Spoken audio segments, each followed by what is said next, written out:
The advanced cell class was a class when I came here that was taught by a previous professor, and it was and continues to be one of those that has a lot of in-depth content that's really hard to visualize. The first year I actually sat in on the class, and then I took tile, and then that's where I kind of really got some good hints into how to use active learning techniques, and Jigsaw was one of the ones that came up that I saw that I thought might work particularly well for this course because of the amount of content that you have to get into, but where my focus really was on hoping the students could have a little bit more of a role in their own learning and then taking that knowledge to the next step.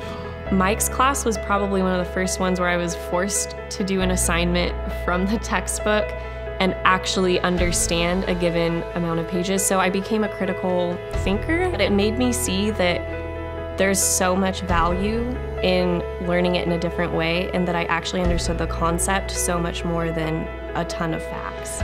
What Jigsaw allowed me to do was to have the students learn on their own, become an expert in a small portion of the unit, that they could then teach that part to the other students. And in doing so, they learned how to communicate, they learned how to be an expert in a relatively small portion of the science, and then communicate and understand the broad aspects of the rest of the science. This style of learning really impacted how I teach, and it really made me take my learning a step up, so I try to do the same with my students.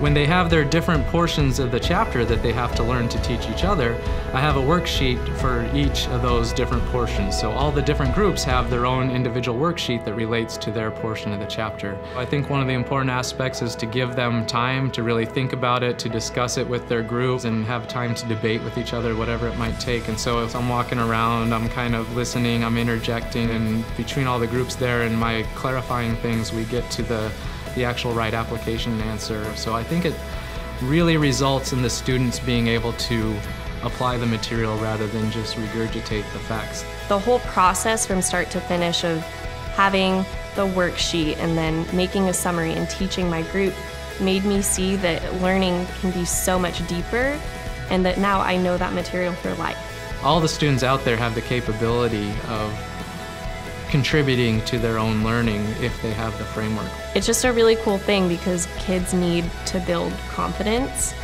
and that's how you build a lifelong learner. I love seeing students thrive. There's a lot of other things I could be doing, but this is where my calling is, and I really love the idea that I've given them this empowerment to take over their own learning, and they really do get the confidence, and that's why I'm a professor.